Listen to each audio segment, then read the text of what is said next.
All right, everybody. I see some familiar faces here. So you guys know the deal in caseload group. For the new faces I see, we're going to discuss the topic that's part of your recovery. Then we'll continue the conversation in our one-on-one sessions. Okay, today's topic is going to be people who are supportive in our lives and relationships that are part of our long-term recovery. Sound good? Okay. Let's begin. I'm going to pass out a few questions that are going to guide us in our discussion. You can jot down notes on it for yourself.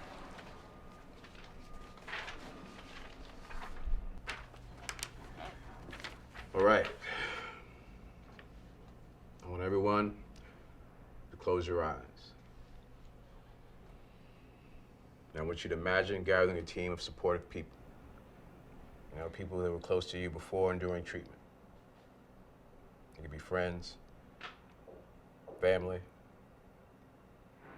people you lost touch with, people related to you or not. Okay.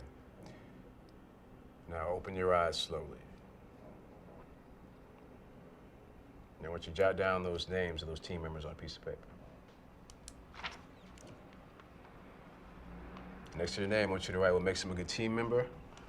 Are they supportive? Do they believe in you? Okay, who wants to share a name on that list? I put my best friend Nicole. She let me stay with her before I came here. No, that's good. Nicole is definitely a type of support. Financial assistance and a place to live.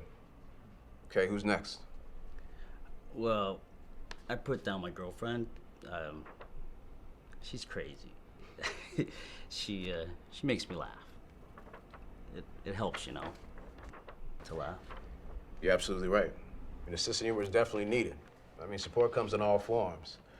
Did anyone write down someone they lost touch with? Yeah, my birth mother. I lost contact a year ago. So she's someone you definitely want to reconnect with. I don't know. I guess. I don't even know where she is, man. And it doesn't matter, because every time we talk, she seemed to bring a lot of drama with her. It's tough. It is. I mean, we really need to consider whether a person on our team is healthy for you and your recovery. Just as much as you want them on your list doesn't mean that they're a good person for it. It's the same with my dad. But he really is the last person I want to see right now. He is one of the reasons why I started using in the first place. Well, as for me, I want people with a lot of clean time so they can inspire me.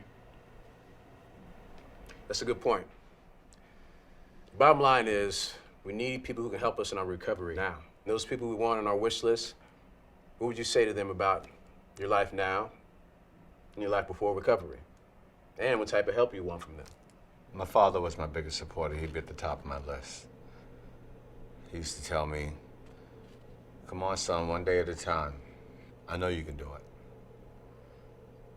I wish my father could see me right now while I'm being a good dad.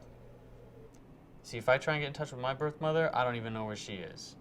Sometimes she's got it all together, other times she's doped up. See, that's a good question. What about people on our team who need to be in recovery? And how we feel about putting people on our team who are? I put my girlfriend on. She made me come here. Now, she wants me home. But you see, even people that support us in our recovery, they still might act in ways that are risky to us, like ask us to leave treatment too early before we're ready. I did that. Went home early. I guess it was okay when I left, but I started to wander back to see old friends, thinking I could handle it, and I couldn't. I didn't. That is relapse in action, right? And we'll talk more about how to work on early recovery at home and relapse prevention tonight. I get it. This whole building a support team and everything, but I don't know, man. I just think I don't got anybody to put on my team just yet. I feel you. I mean, putting this list together, man, it's tough. That's why I recommend all of you thinking of people you would consider. Not just people close to you before and during treatment. Like, is there anyone you met since being here? A teacher, a minister? My mom said she saw a friend of mine from high school on Facebook the other day. It's not like it matters. We didn't really talk that much, but when we did, It was a big help. But it'd be weird, though. To just call her out of nowhere. I don't know. I don't know if I could have her back in my life completely. We have plenty of time to figure out whether or not that's a good support person for you. But I'll tell you what, just the fact that you thought of it, man, that's a great step in the right direction. It's a good job, man. Job well done, all of you. Like, I know this is new and different for each of you. I mean, we don't think about our support team until it's time to leave. That's why it's important to find the right people. That's why we're starting now, early. Okay, we'll continue this conversation in our one-on-one. But I want to leave you with this. You gotta find people and relationships that best support you in your recovery. Cool? You said some interesting things earlier in the case group today about your support team. You want to talk more about it? Yeah, but I'd like to talk about my past for the weekend. Oh, well, that's definitely connected. Now, the people you want to visit, who's been the most helpful in your recovery recently? What do you mean, like outside this place? Like at home? Yeah, like someone you thought about in caseload group today, or someone you thought of since. Man, it's not like anybody even really knows I'm here. They don't. They probably think I got arrested or evicted or something, so it doesn't really matter. To be honest with you, I don't think any of them would be really all that supportive of my being here. So no one knows you're here. Nah. Nah, man, they're out there doing their own thing, man. They party a lot. You know, drinking, drugging. Don't get me wrong, I used to be out there with them like that, but when I was, they really had my back. So how? How'd they have your back? Let me crash on their couch, giving me rides places, hanging out with me when my family would throw me out on Christmas. That was cool. I don't know. I think it's all gonna change now, though. Now that I'm here, changing. That's right. I mean, you'll find once you live in the recovery lifestyle, it's hard to get support from friends that use. So what does that leave me with? Nobody. I got nobody. Except for my god sister, I guess. Maybe so, but I want you to really think about this. Just think about it. Your friends, they looked out for you. They had your back. Now, is it safe to say that you want to find that exact same thing in building your support team? Yeah, I mean, of course. Absolutely, but that's not gonna work. If you're on my team and you're still out there, I'm just gonna end up using eventually. But how about finding that support in people who don't use? You know, people that support your recovery. I mean, yeah, I get it. I mean, I guess that's probably why I chose my god sister. You know, she gave me a place to stay until a bed opened up here. She even gave me a ride here. That's right. That's the connection. I mean, what else did you do to support your sobriety and treatment? She came on visiting day. Asked me to get a pass for this weekend so she could go to church. That's good, man. Sounds like she really cares about you. I mean, she wants to live a healthy, drug-free way of life with you. You know, she's giving you concrete support like a place to stay, healthy resource for growth, like her church. You know, it sounds like she really cares about you, man. Yeah. Yeah, I guess she does. How about emotional support?